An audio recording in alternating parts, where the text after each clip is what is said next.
Hello guys, today I'm gonna talk about very interesting topic. This topic is about the Windows Privilege Escalation, and I'm gonna mention one of the interesting part of Windows Privilege Escalation. It will be about privileges over the groups in Windows, and if I'm gonna be specific, I'm gonna talk about SeBackupPrivilege. All right. So firstly. I'm actually working on Hack the Box platform. I just want to mention it. Alright, so I'm gonna just spawn the machine. It's spawned right now. Let's just connect it using RDP, and I'm gonna use it X3 RDP tool over here. You can see the syntax. The -v flag is used to mention the server. In that case, we can either use IP address or domain name, doesn't matter. So we can use the -u flag to mention username, and -p flag to mention password. So actually, that one is optional. You don't need to write it, but it just saves our time a bit, because this one actually tells that just ignore the certificate. And this one is the interesting part. Using that SeBackupPrivilege, let's say group permission, I'm gonna actually copy the NTDS.dit database file from the Windows to the Linux, and I think that the easiest way to do that is joining to that machine with the sharing drivers. That's why firstly I created the new folder named HTTP share, as you can see like that. To share it, let's just connect it with X3 RDP, alright? So, I'm gonna connect it. Just press enter over here.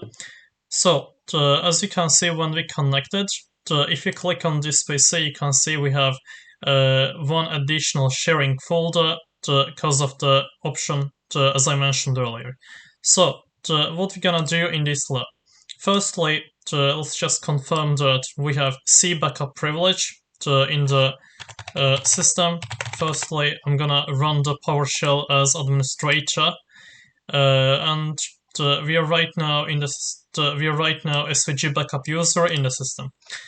So, if you want to look the group privileges in Windows machine, when you're landing on Windows machine, you can use the command whoami and then /groups, alright? So we can see that one of the groups we have is called backup operators. So if we are the member of the backup operators, it will be good that we can check we either have SeBackupPrivilege permission enabled or not.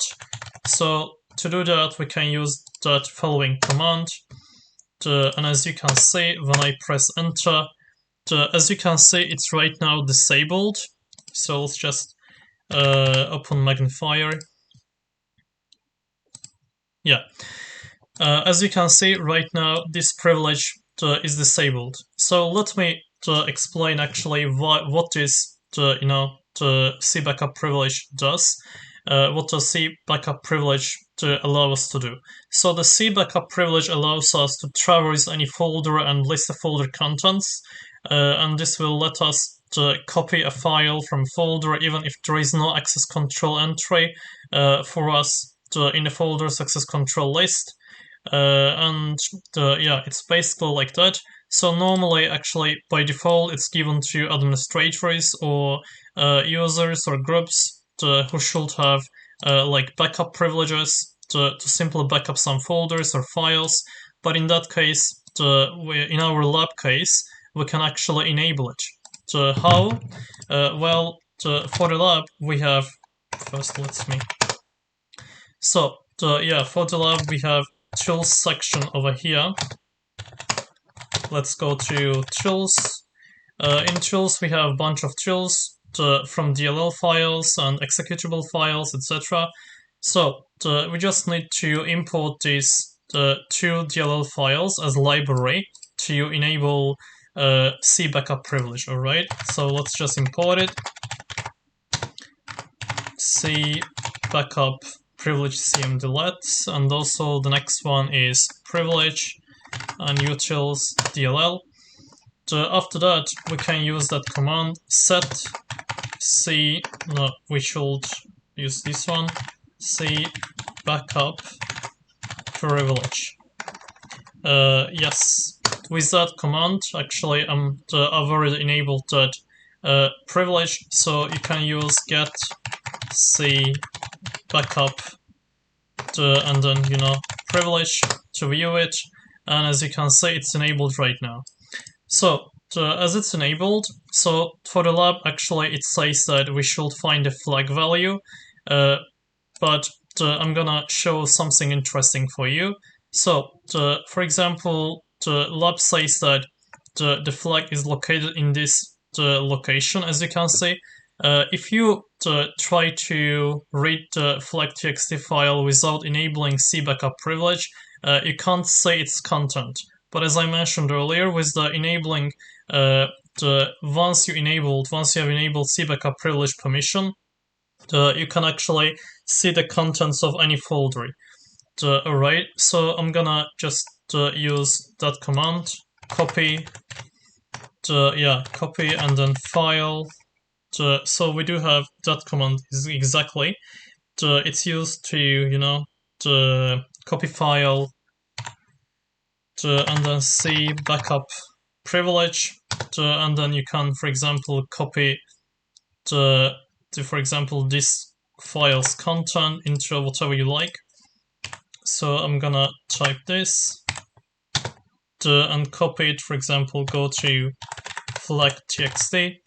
So after copying, you can actually read it pretty easily.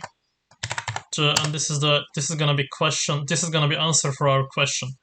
But I want to do much further. With actually that privilege, we can copy the contents of NTDS.dit file and share it to the kernel Linux, and we can use something like the secret dump Python module from the im packet to show all the hashes, like the strep hashes and also Kerberos hashes and LM and NT hashes. And after showing, we can actually use tools like Hashcat or John Doe repository to crack them offline and find the right credentials. Alright. So firstly, I'm gonna use the native Windows utility, which is called disk shadow exe file, disk shadow executable. So with that actually command line, I'm gonna just create snapshots of C drive and just shadowing it to the newly named drive, which is in this case it's E drive. So we have some bunch of commands: set verbose on, and then set metadata. We can use C and Windows. And then temp, and we can use meta and cap. Here we go, just like that. And so in that case, I've done it before, that's why it's overwritten. So you can use like set context client accessible, and also set context persistent for persistency. Persistent. Yeah, after that, let's just begin backup process. And I'm gonna add volume C alias drive. Alias C drive. I'm sorry. Yep. After that, let's just use the command create. This takes a little time for us, and it's pretty normal in our case. Don't worry. Let's just wait a bit. Actually, as I mentioned earlier, I've done it before, but I just want to show you. So after creating the process completed successfully, we need to expose C drive to E drive and end the backup process. So expose the C drive. Let's just use magnifier. Expose C drive into E, just like that, and then exit. No, and backup, and then exit. So we can actually now see the content of this disk, E-disk, and I'm gonna, as I mentioned earlier, we have already NTDS.dit file inside E, Windows, and NTDS. Continue, close. Alright, it doesn't allow us, but for the sake of lab, we have NTDS.dit file over here inside tools. Yes, we have it, but I've just copied it. No problem, we can actually create it again, copy, and then file SeBackupPrivilege, and E, Windows, NTDS.dit into C, tools. Alright. Yeah, C tools and NTDS.dit. I'm sorry, NTDS.dit. Yeah, just like that. And if you check it, we have the NTDS.dit right now. So I'm gonna actually, as I mentioned earlier, NTDS.dit is a database where Active Directory information like users and the bunch of hashes like NT, LM, and Kerberos hashes are stored in that file. It's kind of database. So if you click on here and go to this PC, I'm gonna share it. So just click on C and then tools and NTDS.dit. So I'm just cut it with Ctrl X and go to shared drive and paste it over here. So with that method, I'm just simply sharing NTDS.dit file with Linux. You can either use actually, the netcat or Python server to transfer this file from Windows to Linux, but in that case, I'm using just shared drives. Yeah. Let's just wait a bit. And also, we have some bunch of commands as well, like registry, save, HK local machine, and system serve. But for the case of lab, we have already those files inside the tools directory. You can see system. We need to, to move that file into share as well. Alright, so let's just go to this PC again, local disk, tools, and click on system, Ctrl X, and here we go. Paste it. Let's just wait a bit again. After this this is completed, we can use secret dump module inside InPacket to view all the hashes, and after it, we can actually extract it if you want. Alright, so let's go back to Linux and go to cd and hdb share. Here we go.